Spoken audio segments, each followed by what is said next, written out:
Hello, hello. Tara, tara, kape sa inyo. Tara, kape tayo guys. Ayan. Kapagtimpla na nga pala ako ng kape niyan. Habang nag-iisip ng gagawin. So, kagigising ko lang yan.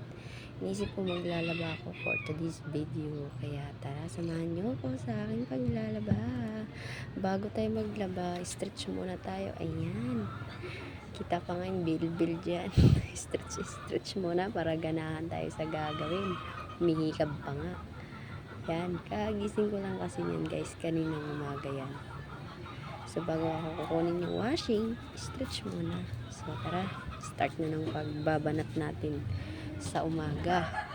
Kaya umpisahan natin magpaikot ng damit para habang may gagawin na iba, umiikot na yung damit, banlaw-banlaw na lang tayo mamaya.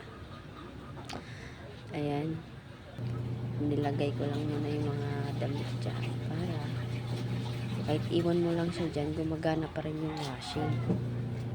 Mailagay natin yung mga damit dyan, iwan na natin yan, tayo mag-asikaso sa ating sarili. Pagkatapos ko pala yan guys, ilagay yung mga damit guys, maligo muna tayo para pag nagbanlaw fresh. Char, sana all fresh, diba? Kasi nga pala naalala ko, meeting pala ng anak ko dyan maaga, alas 9, kaya yan. Ayan, pagka uwi ko galing sa school guys, banlaw na mini. Kaya baka magtaka kayo, iba na yung damit ko, nakaligo na ako dyan, di ko na lang binidyo kasi mahirap na.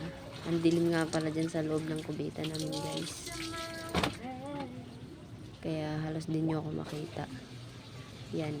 Ilipat-lipat ko na nga lang yung camera dyan para makita nyo. Masilayan nyo ko. Charis. Diyos ko. Ang dilim kasi. Mahina yung ilaw dyan sa CR namin. Yan, kanina pala guys yung banda dyan, yan sa mga pinagsampayan ko. Sa kusina pala yan, sa biyanan namin. Sa bahay ng biyanan ko yan. So tara guys, tapos na ako magbanlaw, tapos na lahat. So, ano pa ba ang gagawin? So, sampay-sampay na tayo guys. Shout out pala sa inyo guys, sa mga nanonood sa akin palagi dyan. Pa-comment naman kung taga saan kayo, baka ma-shout out ko kayo sa next video ko. Kaya thank you and God bless. So paano ba yan?